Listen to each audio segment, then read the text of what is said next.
Leadership, ये शब्द हम सबने सुना है, पर ये आते कहाँ से हैं? क्या लीडर्स पैदा होते हैं या उन्हें बनाया जाता है? चलिए, आज इसी सदियों पुराने सवाल की तह तक चलते हैं। अच्छा, तो सबसे पहले एक सवाल। हम सब अपनी जिंदगी में, चाहे वो हमारा ऑफिस हो, कॉलेज हो या फिर अपना मोहल्ला ही क्यों ना हो, ये महसूस करते हैं ना कि एक काबिल लीडर मिलना कितना मुश्किल काम है। पर कभी सोचा है कि आखिर ऐसा है क्यों? तो सवाल वही है, अच्छे लीडर्स इतने कम क्यों हैं? लेकिन इस सवाल का जवाब ढूंढने से पहले हमें एक और बेसिक सवाल पर गौर करना होगा। वो ये कि भाई, हमें लीडर्स की जरूरत ही क्यों है? देखिए, बात सीधी सी है। किसी भी समाज को, किसी भी ग्रुप को अगर आगे बढ़ना है, कुछ हासिल करना है, तो लीडरशिप वो एक बुनियादी जरूरत है। मतलब इसके बिना कोई भी ग्रुप या समाज अपने गोल तक पहुंच ही नहीं सकता। तो फिर ये लीडरशिप असल में है क्या चीज़? देखिए, ये किसी इंसान की वो काबिलियत है, वो स्किल है, जिससे वो एक पूरे ग्रुप को एक साथ लेकर एक कॉमन गोल की तरफ असरदार तरीके से बढ़ा सके। ये सिर्फ ऑर्डर देना नहीं है, नहीं, ये है सही रास्ता दिखाना। और यहीं से असली मुश्किल शुरू होती है। रिसर्च उठाकर देख लीजिए या फिर अपना खुद का एक्सपीरियंस याद कर लीजिए, दोनों एक ही बात कहेंगे, अच्छे लीडर मिलना भाई बहुत ही मुश्किल है। सीधी सी बात है, इस काम के लिए कुछ खास स्किल्स और काबिलियत जो चाहिए होती है। तो अगर अच्छे लीडर इतने ही रेयर हैं, तो सवाल फिर वही आता है कि ये आते कहाँ से हैं? क्या ये कोई गॉड गिफ्टेड टैलेंट है जो कुछ लोगों में पैदाइशी होता है, या फिर इसे मेहनत करके, सीख कर भी हासिल किया जा सकता है? और ये सवाल कोई नया नहीं है, ये तो सदियों पुरानी बहस है। एक तरफ वो सोच है जो कहती है कि लीडर पैदा होते हैं, उनके अंदर ये गुण जन्म से ही होते हैं, और दूसरी तरफ वो सोच है जो मानती है कि नहीं, किसी को भी सही ट्रेनिंग देकर एक अच्छा लीडर बनाया जा सकता है।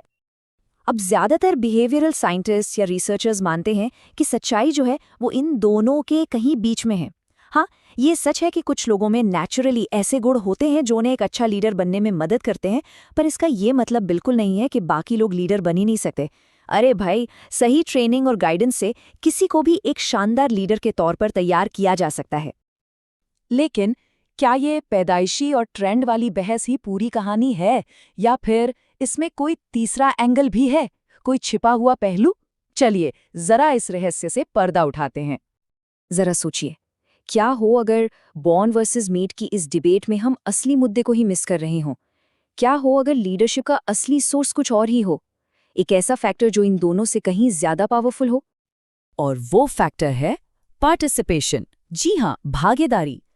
कई एक्सपर्ट्स का यही मानना है कि लीडरशिप न तो पूरी तरह से जन्मजात होती है और न ही सिर्फ ट्रेनिंग से आती है, बल्कि ये एक ऐसी स्किल है जो किसी ग्रुप में एक्टिवली हिस्सा लेने से, पार्टिसिपेट करने से अपने आप डेवलप होती है। तो ये होता कैसे है? प्रोसेस क्या है इसका? सोचिए, सफर शुरू होता है एक आम ग्रुप मेंबर की तरह। जब कोई इंसान टीम के साथ कंधे से कंधा मिलाकर काम करता है ना, तो उसे मिलता है असली प्रैक्टिकल एक्सपीरियंस। और बस यही एक्सपीरियंस, यही तजुर्बा धीरे धीरे उसे एक शानदार लीडर में बदल देता है। हाँ, एक बात यहाँ पर साफ कर देना जरूरी है। ये जो पूरी बात हो रही है ना, ये ग्रुप लीडर्स के बारे में है। मतलब वो लोग जो टीम के अंदर से ही काम करते करते लीडर बनते हैं। ये थियरी जरूरी नहीं कि उन करिश्माई या चमत्कारिक नेताओं पर भी फिट बैठे जो हम अक्सर पॉलिटिक्स में देखते हैं। तो फिर इस पूरी बातचीत का निचोड़ क्या है? क्या है वो मेन पॉइंट्स जो हमें याद रखने हैं? चलिए एक नज़र डालते हैं। तो सबसे पहली और सबसे जरूरी बात, लीडरशिप सिर्फ कोई कुर्सी या कोई टाइटल नहीं है। ना ही ये उन लोगों की जागीर है जो खास गुण लेकर पैदा हुए हैं, और ना ही सिर्फ उन लोगों के लिए है जिन्होंने महंगी महंगी ट्रेनिंग ली हो। ये तो एक ऐसी पोटेंशियल है, एक ऐसी क्षमता है जिसे कोई भी काम करके और एक्टिवली हिस्सा लेकर अनलॉक कर सकता है। तो आखिर में सवाल बस यही है, अगला लीडर कौन है? और इसका जवाब शायद हम सबके आसपास ही है। अगला लीडर कोई भी हो सकता है, बस उसमें आगे बढ़कर हिस्सा लेने और जिम्मेदारी उठाने का जज्बा होना चाहिए। हम सब अपनी जिंदगी में कई ग्रुप्स का हिस्सा होते हैं ना, चाहे दोस्तों के साथ हों, ऑफिस में काम कर रहे हों, या फिर किसी सोशल कॉज के लिए इकट्ठा हुए हों। और हर ग्रुप में एक अनसेट पावर काम करती है, और वो है लीडरशिप। आज इसी लीडरशिप के प्रिंसिपल को थोड़ा आसान भाषा में समझते हैं। तो चलिए एक सीधे से सवाल से शुरू करते हैं। जब हम किसी ग्रुप को देखते हैं तो असल लीडर होता कौन है? क्या वो इंसान जिसके पास कोई ऑफिशियल टाइटल है, कोई पोजीशन है, या फिर कोई और जो शायद चुपचाप बिना किसी टाइटल के सबको इन्फ्लुएंस कर रहा है? ये एक ऐसा सवाल है जो हमें थोड़ा रुककर सोचने पर मजबूर करता है। लीडरशिप को समझने के लिए सबसे पहले इसकी डेफिनेशन को देखते हैं। देखिए, लीडरशिप असल में कोई पद या कुर्सी नहीं है, बल्कि ये एक एबिलिटी है, एक क्षमता है। इसका मतलब लोगों को डराना या सिर्फ ऑर्डर देना नहीं है। असल में ये एक आर्ट है, एक ग्रुप को उनके कॉमन गोल्स तक पहुंचने के लिए इनकरेज करने की, मोटिवेट करने की कला। यही एनकरेजमेंट, यही प्रोत्साहन लीडरशिप का कोर है।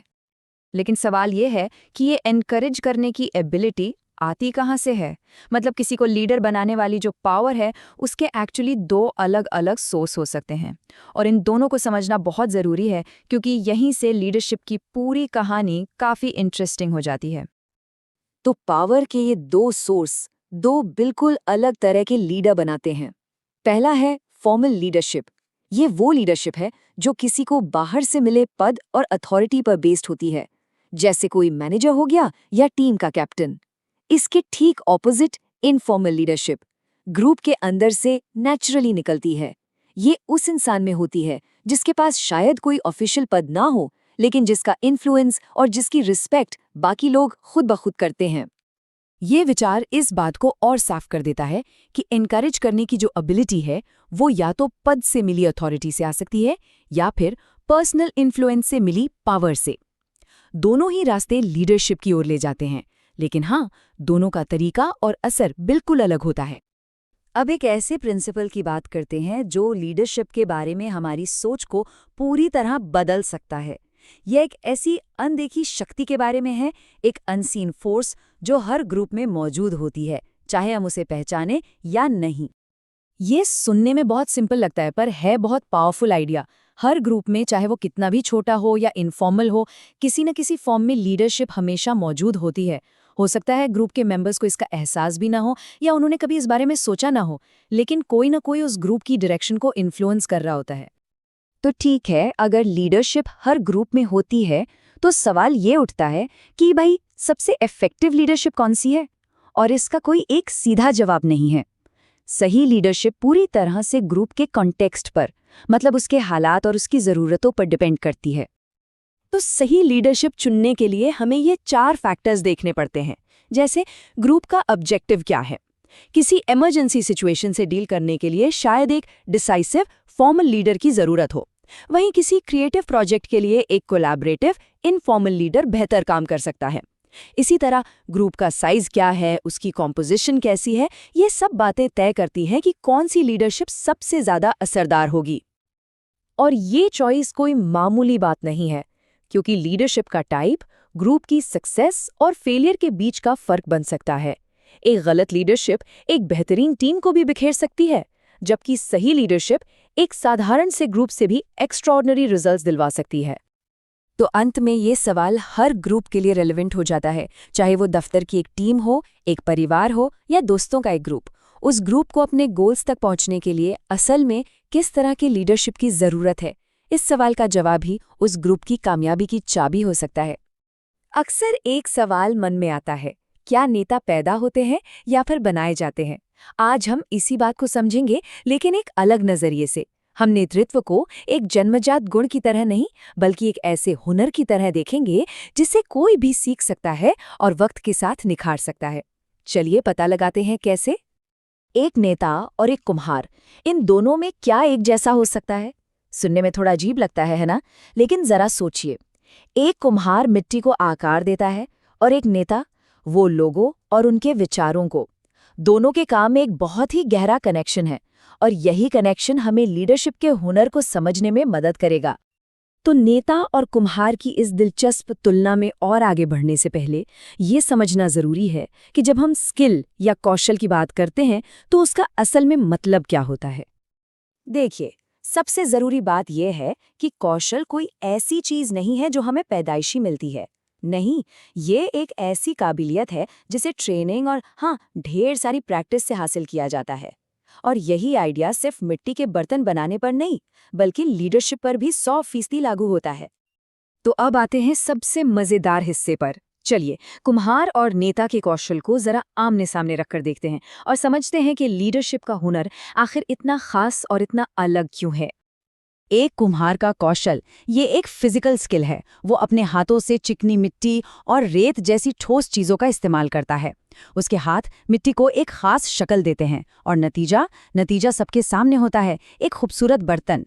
मतलब ये एक ऐसा हुनर है जिसे हम देख सकते हैं, छू सकते हैं। लेकिन फिजिकल स्किल्स की ना एक लिमिट होती है। जरा सोचिए, एक बहुत माहिर कुम्हार भी अपनी पूरी जान लगाकर पूरे हुनर के साथ एक दिन में शायद 100 बर्तन बना पाएगा। हाँ, ये एक नौसिखिए से डबल तो है, पर फिर भी एक सीमा तो है ही। और वहीं दूसरी तरफ है लीडरशिप। ये भी एक कौशल है, बिल्कुल है, पर यह किसी भी फिजिकल हुनर से एकदम अलग है। इसकी कोई तय सीमा नहीं होती और इसका जो असर है वो अनलिमिटेड हो सकता है। तो यहां पर दोनों का फर्क बिल्कुल साफ हो जाता है। कुम्हार का रॉ मटेरियल क्या है? मिट्टी और रेत, यानी फिजिकल चीजें। वहीं एक नेता का रॉ मटेरियल वो है लोग और उनके आइडियाज। कुम्हार का बनाया बर्तन छुआ जा सकता है, लेकिन एक नेता का नतीजा वो तो महसूस किया जाता है, प्रेरणा के रूप में, असर के रूप में और सबकी कामयाबी के रूप में। तो भाई, अगर लीडरशिप एक स्किल है तो सवाल उठता है कि इसे सीखा कैसे जाए। और मजे की बात यह है कि इसका रास्ता भी किसी कारीगर के सफर से काफी मिलता जुलता है। किसी भी हुनर में मास्टरी हासिल करने का रास्ता ना इन 3 पड़ावों से होकर गुजरता है। सबसे पहले शुरुआत होती है सीखने की एक गहरी इच्छा से, एक लगन से। इसके बाद आता है लगातार बिना थके मेहनत करना, और आखिर में जो सबसे जरूरी है वो है खुद को उस काम में पूरी तरह से झोंक देना, मतलब आत्मसमर्पण। लेकिन बात यहीं खत्म नहीं होती। सिर्फ स्किल हासिल कर लेना ही काफी नहीं है। एक सच्चे मास्टर की तरह एक लीडर को भी अपने हुनर को लगातार मांझते रहना पड़ता है, उसे निखारते रहना पड़ता है। ये एक ऐसी प्रक्रिया है जो कभी खत्म नहीं होती। और इसीलिए एक लीडर के लिए खुद के अंदर झांकना, सोचना, विचारना यानी मनन और मंथन करना बहुत जरूरी हो जाता है। अपनी काबिलियत को बार बार परखना और उससे बेहतर बनाने के तरीके खोजना। बस यही लगातार सुधार की कला ही तो कामयाबी की चाबी है। अच्छा, तो इस पूरे कौशल का, इस पूरी मेहनत का आखिरी मकसद क्या है?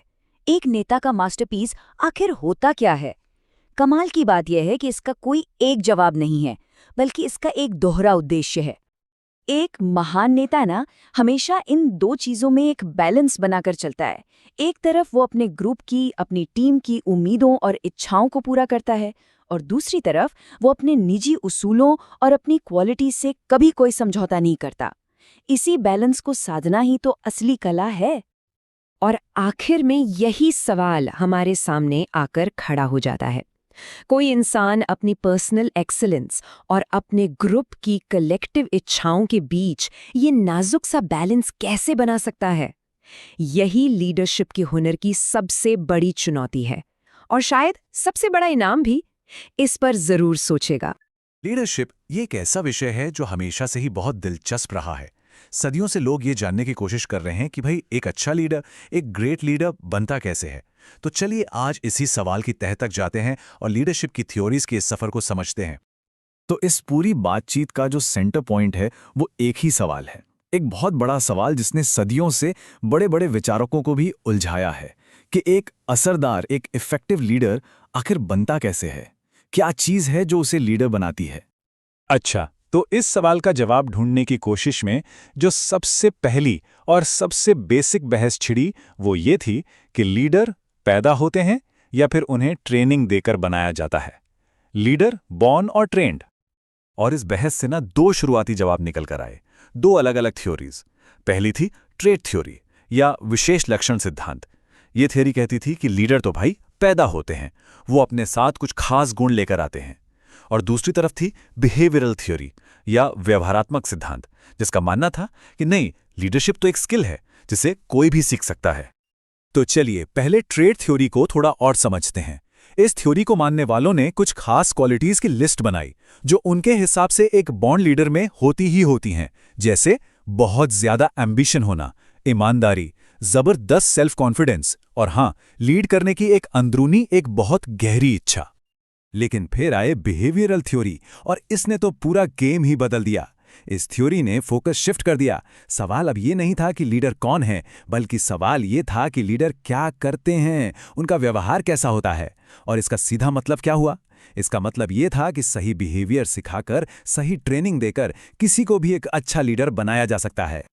तो जब ये बात थोड़ी पक्की हो गई कि लीडर अपने बिहेवियर से बनते हैं, तो जाहिर है अगला सवाल यही था कि अच्छा, तो फिर उनके काम करने के अलग अलग स्टाइल कौन से होते हैं, उनका फोकस किस चीज पर होता है। इसमें मोटे तौर पर 3 स्टाइल सामने आए। पहला है टास्क ओरिएंटेड या कार्यमूलक। जैसा नाम से ही साफ है, इनका पूरा फोकस काम पर होता है। दूसरा है पीपल ओरिएंटेड यानी जनमूलक। ये लोग टीम और उनके रिश्तों को पहली प्राथमिकता देते हैं। और तीसरा डेवलपमेंटल या विकासमूलक, जो इनोवेशन और बदलाव पर जोर देता है। अब ये जो टास्क ओरिएंटेड लीडर होता है ना, उसका बस एक ही मकसद होता है, काम टाइम पर पूरा होना चाहिए।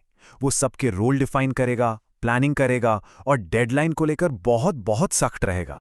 और इसके बिल्कुल ऑपोजिट होता है पीपल ओरिएंटेड लीडर। इसका फोकस टीम के लोगों पर होता है। वो एक अच्छा पॉजिटिव माहौल बनाने पर जोर देता है, टीम के लोगों की मदद करता है और कोशिश करता है कि सबके बीच रिश्ते मजबूत रहें। और फिर आता है तीसरा स्टाइल, डेवलपमेंटल, जो आज की इस तेज रफ्तार दुनिया में शायद सबसे ज्यादा जरूरी है। ये वो लीडर है जिसका पूरा फोकस नए नए आइडियाज ट्राई करने पर, एक्सपेरिमेंट करने पर और अपनी टीम और ऑर्गेनाइजेशन को बदलाव के लिए हमेशा तैयार रखने पर होता है। पर सवाल ये है कि क्या कोई एक स्टाइल हमेशा हर सिचुएशन में काम कर सकता है? शायद नहीं। और यहीं पर लीडरशिप की सोच में एक बहुत बड़ा टर्निंग पॉइंट आया। ये समझ में आया कि कोई एक बेस्ट स्टाइल नहीं है, बल्कि सबसे अच्छा स्टाइल वो है जो सिचुएशन यानी स्थिति के हिसाब से बदलता रहे। और इसी सोच पर बेस्ड था हर्सी और ब्लैंचार्ड का सिचुएशनल लीडरशिप मॉडल। और पता है, ये एक तरह से क्रांतिकारी था। क्यों?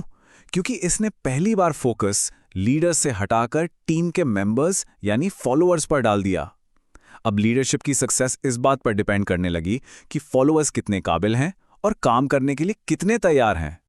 यह मॉडल बहुत सिंपल तरीके से दिखाता है कि कैसे एक लीडर को अपना स्टाइल बदलना चाहिए जैसे जैसे उसकी टीम ग्रो करती है। सोचिए, जब टीम में कोई नया है तो लीडर को उसे साफ साफ इंस्ट्रक्शन देने पड़ते हैं, है ना? लेकिन वही मेंबर जब एक्सपीरियंस्ड और मोटिवेटेड हो जाता है तो लीडर का काम सिर्फ सपोर्ट देना रह जाता है। उसे ज्यादा बताने की जरूरत नहीं पड़ती। इसी आइडिया को एक कदम और आगे ले जाती है पाथ गोल थ्योरी। ये थ्योरी एक लीडर की सबसे बड़ी, सबसे जरूरी जिम्मेदारी को डिफाइन करती है। और वो जिम्मेदारी क्या है? अपनी टीम को उनके गोल तक पहुंचने में हेल्प करना, बस। तो असल में इस थ्योरी के हिसाब से लीडर का काम क्या हुआ? एक गाइड का।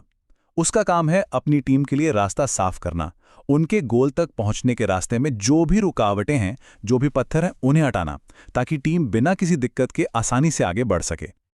तो इन सारी अलग अलग थियरीज के इस पूरे सफर के बाद हम किस नतीजे पर पहुंचते हैं? इसका सार क्या है? देखिए, इन सभी थ्योरीज का निचोड़ एक ही है। लीडरशिप का कोई एक one size fits all formula नहीं है, बिल्कुल नहीं। सबसे कामयाब, सबसे असरदार लीडर वही होता है जो अपनी टीम और अपने हालात को समझता है और उसके हिसाब से खुद को ढाल लेता है, जो सही टाइम पर सही स्टाइल अपनाना जानता है। और ये पूरी चर्चा हमें एक आखिरी और शायद सबसे जरूरी सवाल पर लाकर छोड़ देती है।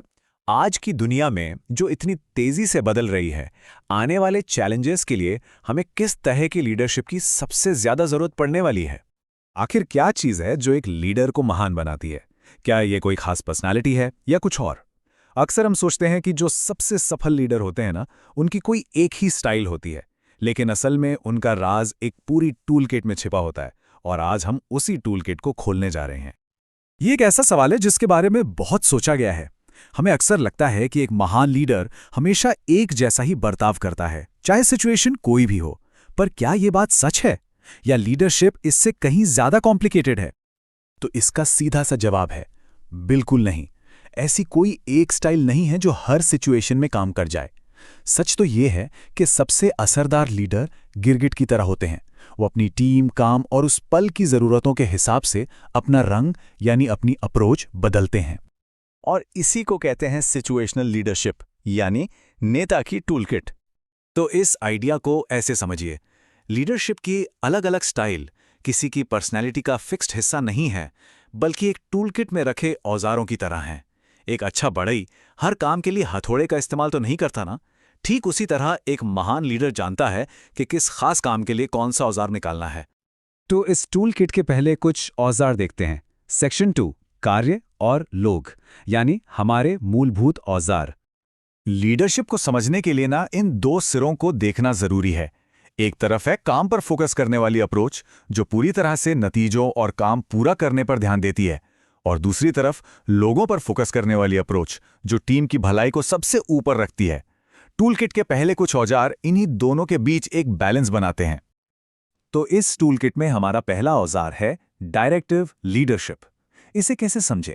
इसे एक जीपीएस की तरह सोचिए। लीडर साफ साफ बताता है कि मंजिल क्या है, रास्ता कौन सा लेना है और हर मोड़ पर क्या करना है। यहां सब कुछ क्लैरिटी पर टिका है। तो असल में यह दिखता कैसा है? एक डायरेक्टिव लीडर किसी भी तरह के कंफ्यूजन की गुंजाइश ही नहीं छोड़ता। काम को छोटे छोटे हिस्सों में बांटा जाता है, साफ साफ निर्देश दिए जाते हैं और यह पक्का किया जाता है कि हर कोई समझे कि उनसे क्या उम्मीद की जा रही है। मकसद बस एक है, सब एक ही दिशा में आगे बढ़ें। तो सवाल यह है कि यह औजार कब काम आता है? यह तब बिल्कुल परफेक्ट है जब टीम किसी नए या उलझे हुए काम का सामना कर रही हो। जब किसी को पता नहीं कि शुरू कहाँ से करना है, तो एक डायरेक्टिव लीडर आगे बढ़कर रास्ता दिखाता है। लेकिन हाँ, ये उन कामों के लिए जरूरी नहीं जो पहले से ही आसान हैं। अब आते हैं टूलकिट के दूसरे औजार पर, जो पहले वाले से बिल्कुल उल्टा है, सपोर्टिव लीडरशिप। इसका ध्यान काम से हटकर पूरी तरह से टीम के लोगों पर होता है। ये लीडर पक्का करता है कि हर कोई सपोर्टेड महसूस करे और उनकी जरूरतों का ख्याल रखा जाए। इस स्टाइल का पूरा फोकस काम के इंसानी पहलू को बढ़ावा देने पर है। इसमें टीम के लिए सच्ची चिंता दिखाना, उनकी पर्सनल ज़रूरतों को समझना और एक ऐसा पॉजिटिव माहौल बनाना शामिल है जहां लोग अच्छा महसूस करें। और ये अप्रोच सबसे अच्छा तब काम करती है जब काम खुद ही बिल्कुल साफ हो। ऐसे में लीडर को काम पर नज़र रखने की ज़रूरत नहीं होती, बल्कि उसका ध्यान टीम का हौसला ऊंचा रखने पर होता है। और नतीजा, एक खुश और संतुष्ट टीम। हमारा तीसरा मूलभूत औजार इन दोनों के बीच एक कह सकते हैं कि एक बैलेंस बनाता है। यह है पार्टिसिपेटिव लीडरशिप। यहां लीडर अकेले फैसले नहीं लेता, इसके बजाय फैसला लेने के प्रोसेस में पूरी टीम को शामिल किया जाता है। ये मैं नहीं हम वाली अप्रोच है। इस स्टाइल को यूज करने वाला लीडर एक सूत्रधार की तरह काम करता है। वो टीम से सलाह मशवरा करेगा, आइडियाज पर अच्छी बहस को बढ़ावा देगा और कोशिश करेगा कि बड़े फैसलों पर सबकी सहमति हो। यहां मकसद है मिलकर फैसला लेना। और ये स्टाइल सबसे ज्यादा असरदार तब होती है जब टीम के लोग मोटिवेटेड और एंगेज्ड हों। जब लोगों को लगता है कि उनके विचारों की वैल्यू है और वे ग्रुप की सफलता में सच में कुछ योगदान दे सकते हैं, तब पार्टिसिपेटिव लीडरशिप बहुत पावरफुल हो सकती है। अच्छा, तो अभी तक हमने बेसिक टूल्स की बात की। अब चलते हैं कुछ एडवांस टूल्स की तरफ, हमारी प्रेरणादायक लीडरशिप स्टाइल्स। इनमें से पहला है करिश्माई लीडरशिप। इस स्टाइल की पूरी नींव लीडर के पर्सनल करिश्मे, मतलब उनके पर्सनल चार्म और एक मजबूत विजन बनाने की क्षमता पर टिकी होती है। ये वो लीडर होते हैं जो सिर्फ अपनी पर्सनैलिटी के दम पर लोगों में जुनून भर देते हैं और उन्हें एक्शन लेने के लिए इंस्पायर करते हैं। इसका एक बेहतरीन उदाहरण हमारे पास है नर्मदा बचाओ आंदोलन की मेधा पाटकर। उन्हें करिश्माई लीडर इसलिए माना जाता है क्योंकि उन्होंने एक कॉमन मकसद के लिए हजारों लोगों में जोश भर दिया। उनके पास भविष्य के लिए एक साफ विजन था और सबसे जरूरी बात, वो अपने सपोर्टर्स की जरूरतों और उनकी सीमाओं को बहुत गहराई से समझती थीं। शायद इस टूलकिट का सबसे पावरफुल औजार है ट्रांसफॉर्मेशनल लीडरशिप। ये लीडरशिप सिर्फ लोगों को प्रेरित करने तक ही सीमित नहीं है, ये उन्हें बदलने के बारे में है। एक ट्रांसफॉर्मेशनल लीडर अपने फॉलोअर्स को अपने फायदे से ऊपर उठकर कुछ बड़ा हासिल करने के लिए इंस्पायर कर सकता है। तो ये असाधारण असर पैदा कैसे होता है? ये एक पूरा प्रोसेस है। इसकी शुरुआत लीडर की अपनी सच्चाई और ईमानदारी से होती है, जिससे एक परिवार जैसा माहौल बनता है। फिर सलाह मशवरे और टीम वर्क के जरिए लोगों को ताकतवर महसूस कराया जाता है। लीडर खुद एक रोल मॉडल बनकर और लगातार बदलाव लाकर इस साइकिल को जिंदा रखता है, जिससे एक गहरा और लंबा चलने वाला असर बनता है। तो हमने सारे टूल्स देख लिए। अब आते हैं सबसे जरूरी हिस्से पर, सही औजार चुनना, जो कि एक महान नेता का असली कौशल है। और देखिए, यही इस पूरी बात का सबसे बड़ा, सबसे जरूरी टेकअवे है। महान लीडरशिप किसी एक स्टाइल में माहिर होना नहीं है।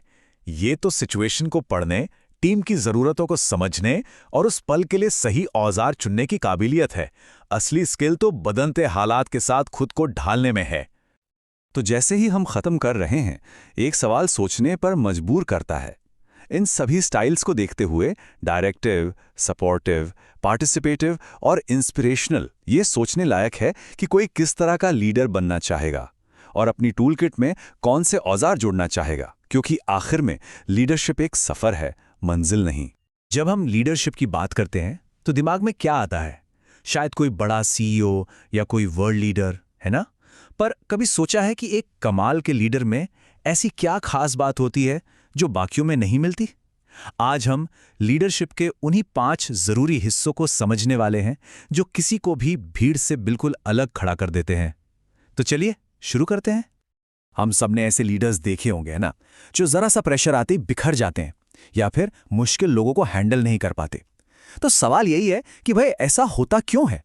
आखिर वो कौन सी एक चीज है जो एक कामयाब लीडर को एक ठीक-ठाक लीडर से बिल्कुल अलग बनाती है? और मजे की बात यह है कि इसका जवाब किसी फैंसी डिग्री या टेक्निकल स्किल में नहीं है। नहीं, ये छिपा है एक खास तरह की इंटेलिजेंस में। एक ऐसी समझ जो ये तय करती है कि एक लीडर खुद को और हां, दूसरों को कितनी अच्छी तरह से समझता और संभालता है। और इसी इंटेलिजेंस को कहते हैं इमोशनल इंटेलिजेंस, यानी भावनात्मक बुद्धिमत्ता। अगर बिल्कुल आसान भाषा में समझें तो ये बस मुश्किल सिचुएशंस और लोगों को संभालने की एक कला है। और सच मानिए, यही वो मजबूत नींव है जिस पर हर महान लीडरशिप की इमारत खड़ी होती है। तो इस इमारत का पहला और सबसे जरूरी पत्थर वो क्या है? वो है स्वजागरूकता। इसका मतलब है खुद को बिना किसी फिल्टर के एकदम असली रूप में देखने और समझने की काबिलियत। देखिए, ये इस पूरे फ्रेमवर्क का बेस है। और सच तो ये है कि इसके बिना बाकी के 4 पिलर्स को मजबूत करना लगभग नामुमकिन है। तो कैसा दिखता है एक सेल्फ अवेयर लीडर? जरा सोचिए। उसमें कॉन्फिडेंस तो होता है, पर घमंड बिल्कुल नहीं। वो अपनी ताकत को अच्छे से जानता है, लेकिन अपनी कमजोरियों को मानने से भी नहीं डरता।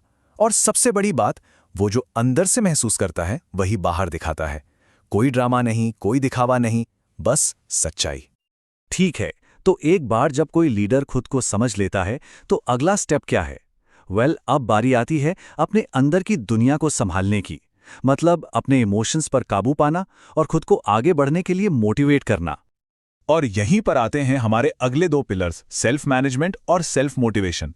एक का काम है अपनी भावनाओं को कंट्रोल में रखना और दूसरे का मुश्किलों के बावजूद खुद को आगे धकेलते रहना। चलिए देखते हैं कि ये असल में काम कैसे करते हैं। यहां ये देखना बड़ा दिलचस्प है कि ये दोनों कैसे एक सिक्के के 2 पहलू हैं। देखिए, सेल्फ मैनेजमेंट का मतलब है शांत और भरोसेमंद रहना, चाहे सिचुएशन कितनी भी कंफ्यूजिंग क्यों ना हो। वही सेल्फ मोटिवेशन का मतलब है कि उस शांति के साथ साथ आगे बढ़ने का जुनून भी हो, एक उम्मीद हो और अपनी टीम के लिए एक मजबूत कमिटमेंट हो। एक तरह से एक ब्रेक है तो दूसरा एक्सेलरेटर, और गाड़ी चलाने के लिए दोनों ही जरूरी हैं। तो जब एक लीडर अपने अंदर की दुनिया को संभालना सीख लेता है तो उसका फोकस कहाँ जाता है? जाहिर है बाहर की तरफ, यानी दूसरे लोगों पर। और यहीं पर इमोशनल इंटेलिजेंस के आखिरी 2 और शायद सबसे जरूरी हिस्से काम आते हैं। ये 2 सोशल पिलर्स हैं, एम्पैथी यानी तदानुभूति और सोशल स्किल्स यानी सामाजिक कौशल। एम्पैथी का सीधा सा मतलब है दूसरों के जज्बातों को महसूस कर पाना, और सोशल स्किल्स का मतलब है उस समझ का इस्तेमाल करके मजबूत रिश्ते बनाना और लोगों को इन्फ्लुएंस करना। अब देखते हैं कि ये असल में दिखते कैसे हैं। देखिए, एम्पैथी का मतलब सिर्फ किसी के लिए बुरा महसूस करना नहीं है। नहीं, इसका असली मतलब है अपनी टीम के टैलेंट को पहचानना, अलग अलग कल्चर के लोगों को समझना और अपने क्लाइंट्स की नब्ज पकड़ना।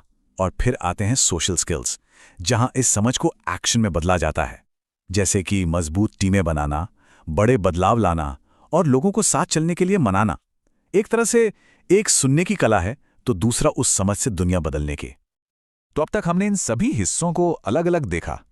चलिए अब इन सबको एक साथ जोड़कर पूरी तस्वीर देखते हैं कि एक इमोशनली इंटेलिजेंट लीडर असल में बनता कैसे है।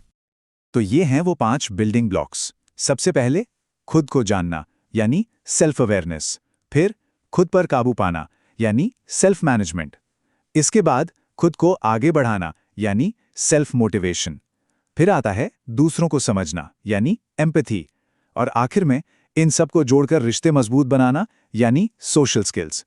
ये बिल्कुल एक चेन रिएक्शन की तरह है जहां हर कड़ी दूसरी से मजबूती से जुड़ी है। और यहीं पर हम वापस अपने पहले सवाल पर पहुंच जाते हैं।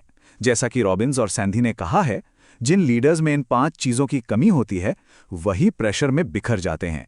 तो ये याद रखना जरूरी है कि ये सिर्फ अच्छी बातें नहीं हैं, ये एक महान लीडर बनने के लिए असल प्रैक्टिकल स्किल्स हैं। और जाते जाते एक सवाल जो सोचने पर मजबूर करता है, आज की इस तेजी से बदलती दुनिया में इन 5 हिस्सों में से वो कौन सा एक है जो किसी भी लीडर के लिए सबसे ज्यादा मायने रखता है? इस पर सोचना वाकई दिलचस्प होगा। आखिर एक अच्छा लीडर होता कौन है? क्या ये सिर्फ एक पोस्ट है या कुछ इससे कहीं ज्यादा? आज हम लोग लीडरशिप के 2 सबसे जरूरी पिलर्स या कह लें स्तंभों को समझने वाले हैं। मतलब वो 2 चीजें जो किसी भी लीडर को या तो सक्सेसफुल बना सकती हैं या फिर फेल। तो चलिए इस टॉपिक में थोड़ा और गहरा उतरते हैं। सुनने में तो ये सवाल बड़ा सीधा सा लगता है ना? पर जरा सोचिए, एक लीडर के कंधों पर असल में होता क्या है? ये सिर्फ एक टाइटल नहीं है, ये तो जिम्मेदारियों और उम्मीदों का कह सकते हैं एक पूरा का पूरा बोझ है।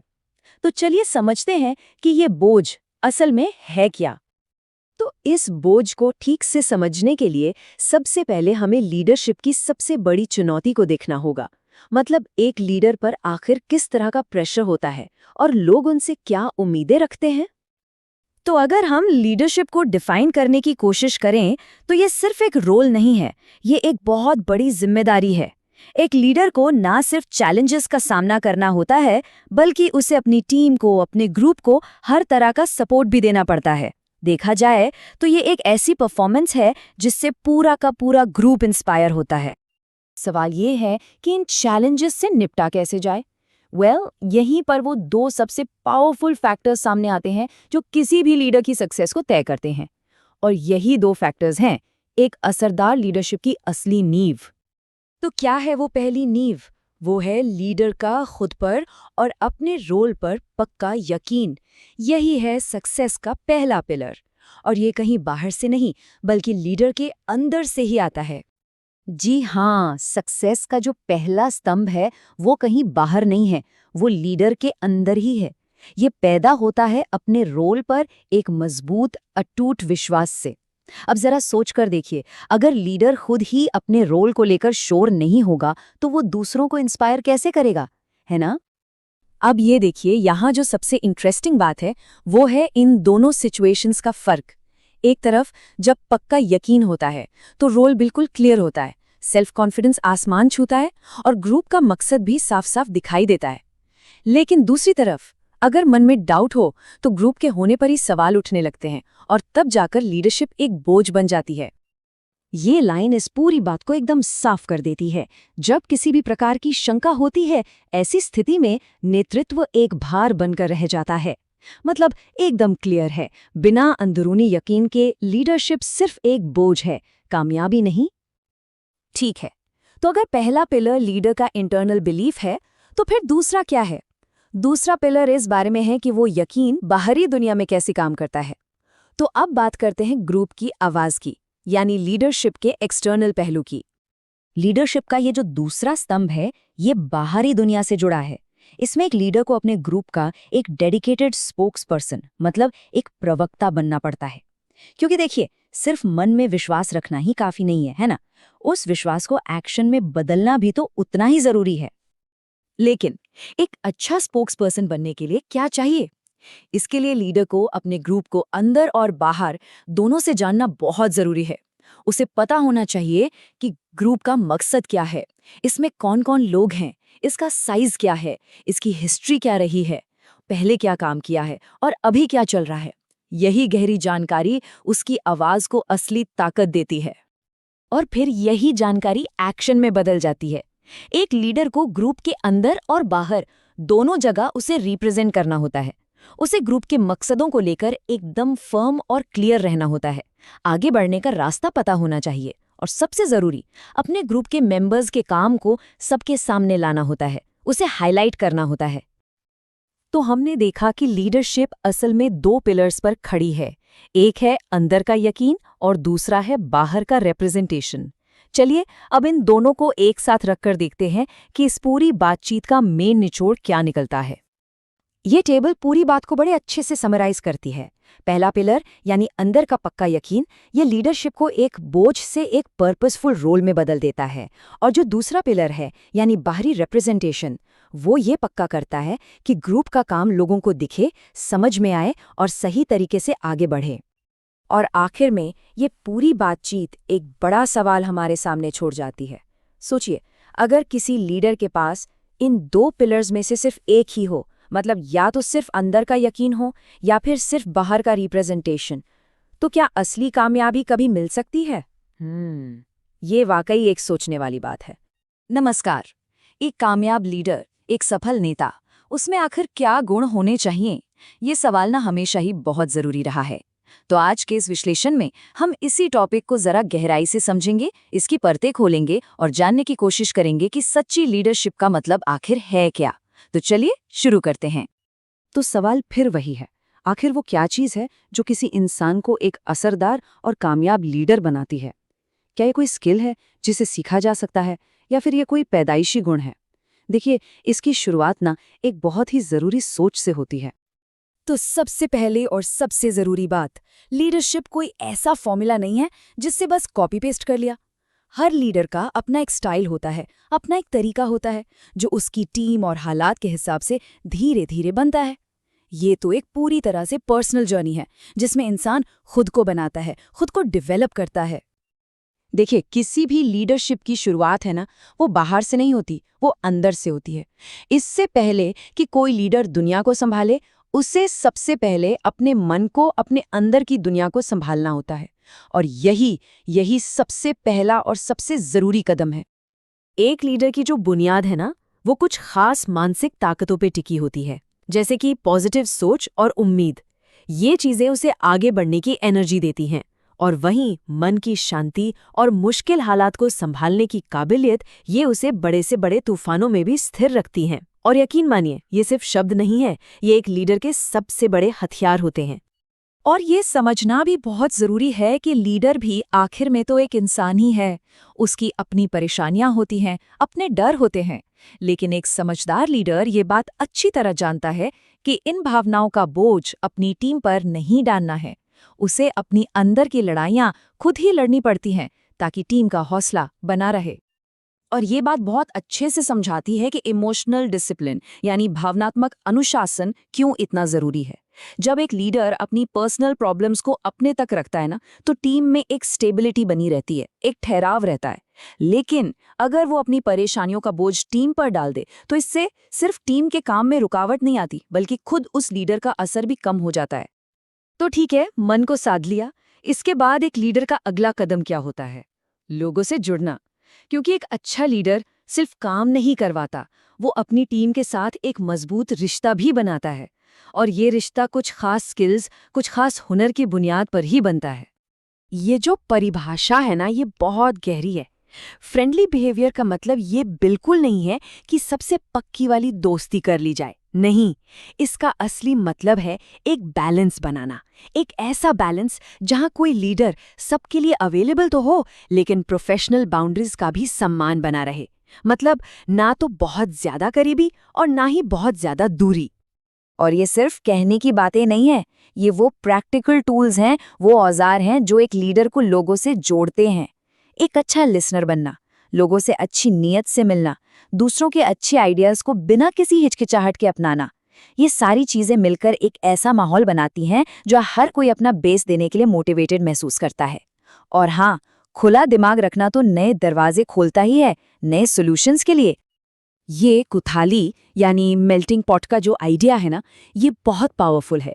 सोचिए, जैसे एक कुठाली में अलग अलग धातु पिघलकर कुछ नया और मजबूत बनाते हैं, ठीक वैसे ही जब अलग अलग कल्चर के लोग एक साथ काम करते हैं, तो वो एक दूसरे से सीखते हैं और एक ज़्यादा मजबूत, एक यूनाइटेड टीम बनाते हैं। और एक अच्छा लीडर इसी डाइवर्सिटी को, इसी विविधता को बढ़ावा देता है। अब बात करते हैं आलोचना की। क्रिटिसिज्म को हैंडल करना किसी भी लीडर के लिए एक बहुत बड़ा चैलेंज होता है, और इसे संभालने का एक बहुत असरदार तरीका है। पहला स्टेप, धैर्य से सुने, सारी बातें आराम से सुने। दूसरा, सोच समझ कर ही जवाब दें। और सिर्फ तभी जवाब दें जब जरूरी हो। और तीसरा और बहुत जरूरी, अगर आलोचना काम या प्रोफेशनल इमेज को नुकसान पहुंचा रही है तो चुप बिल्कुल न रहें। सही फैक्ट्स के साथ अपना बचाव करना भी उतना ही जरूरी है। तो हमने मन की बात कर ली, लोगों से जुड़ने के तरीके भी समझ लिए। अब आते हैं तीसरे और आखिरी हिस्से पर, यानी बाहरी छवि, एक्सटर्नल इमेज। एक लीडर कैसा दिखता है, कैसा बर्ताव करता है, इस बात का भी बहुत गहरा असर पड़ता है। एक प्रोफेशनल प्रेजेंस का मतलब है सादगी और गरिमा, यानी साफ सुथरे कपड़े, ठीक से संवारे हुए बाल और भड़कीली चीजों से दूरी। और देखिए, ये सिर्फ कोई ऊपरी बात नहीं है, ये एक तरह का नॉन वर्बल कम्युनिकेशन है, बिना बोले अपनी बात कहना, जो भरोसे और सम्मान का सिग्नल देता है। और सबसे जरूरी बात, लीडर की इमेज ग्रुप के कल्चर से मेल खानी चाहिए। इससे एक अपनेपन का एहसास बनता है। यहाँ दिखावा नहीं, बल्कि डिग्निटी और प्रोफेशनलिज्म ज्यादा मायने रखता है। तो हमने 3 बड़े हिस्सों को समझा, लीडर के अंदर की दुनिया, लोगों से जुड़ने का हुनर और बाहरी छवि। अब इन सब को एक साथ जोड़कर देखते हैं कि एक बैलेंस्ड लीडरशिप का असली मतलब क्या होता है। और आखिर में यही तो है लीडरशिप का असली मकसद। एक बैलेंस्ड और ऑर्गेनाइज्ड लीडर एक शांत और स्थिर माहौल बनाता है। और जब लीडर खुद स्थिर होता है तो टीम को भी अपना बेस्ट परफॉर्मेंस देने की आज़ादी और कॉन्फिडेंस मिलता है। फिर काम बिना किसी रुकावट के अपनी नेचुरल स्पीड से पूरा होता है। तो इस पूरी बातचीत के बाद एक सवाल मन में आता है ना, कि इन सभी गुणों में से अगर किसी एक को चुनना हो तो एक लीडर को सबसे पहले किस गुण पर काम करना चाहिए? अपनी अंदरूनी दुनिया पर, लोगों से जुड़ने की स्किल पर, या फिर अपनी बाहरी इमेज पर? इसका जवाब शायद हर किसी के लिए और हर सिचुएशन के लिए अलग हो सकता है। किसी भी ग्रुप या टीम की कामयाबी का राज क्या होता है? अक्सर हम सोचते हैं कि ये अच्छे फैसलों पर टिका होता है, पर सवाल ये है कि ये फैसले लिए कैसे जाते हैं और इसमें एक लीडर की असली भूमिका क्या होती है। चलिए आज लीडरशिप और डिसीजन मेकिंग की कला के बीच के इसी पेचीदा रिश्ते को समझते हैं। तो शुरुआत करते हैं उस सबसे बड़ी चुनौती से जिसका सामना लगभग हर ग्रुप को करना पड़ता है। ये एक ऐसी प्रॉब्लम है जो दिखती नहीं है, पर अंदर ही अंदर पूरी टीम को खोखला कर सकती है। इसे कहा जाता है अनिर्णायकता, या जैसा कि हमारे सोर्स मटेरियल में इसे एक बड़ा ही पावरफुल नाम दिया गया है, एक शांत बधिक। जरा सोचिए इस मेटाफर के बारे में। एक साइलेंट किलर, एक ऐसी अदृश्य ताकत जो किसी ग्रुप की सारी काबिलियत छीन लेती है और उसके मकसद को ही बिखेर कर रख देती है। जब कोई ग्रुप फैसले नहीं ले पाता तो वो असल में आगे बढ़ना ही बंद कर देता है। तो देखिए, बात सीधी सी है, किसी भी ग्रुप की सक्सेस इस बात पर टिकी है कि वो जरूरी मुद्दों पर एक होकर कोई फैसला ले पाए। अब चाहे वो फैसला सोच समझकर, तर्कों से आए, या फिर किसी जोशीली बहस के बाद एक नतीजे पर पहुंचना, यही वो इंजन है जो ग्रुप को उसके गोल की तरफ आगे बढ़ाता है। और जब ग्रुप किसी फैसले पर नहीं पहुंच पाता, जब वो अटक जाता है, तो सबकी नजरें किस पर जाती हैं? जाहिर है, लीडर पर। और बस यहीं से शुरू होती है लीडर की असली दुविधा। तो यहाँ सबसे बड़ा सवाल यही उठता है, जब एक ग्रुप फंसा हुआ हो तो एक लीडर का असली रोल क्या है?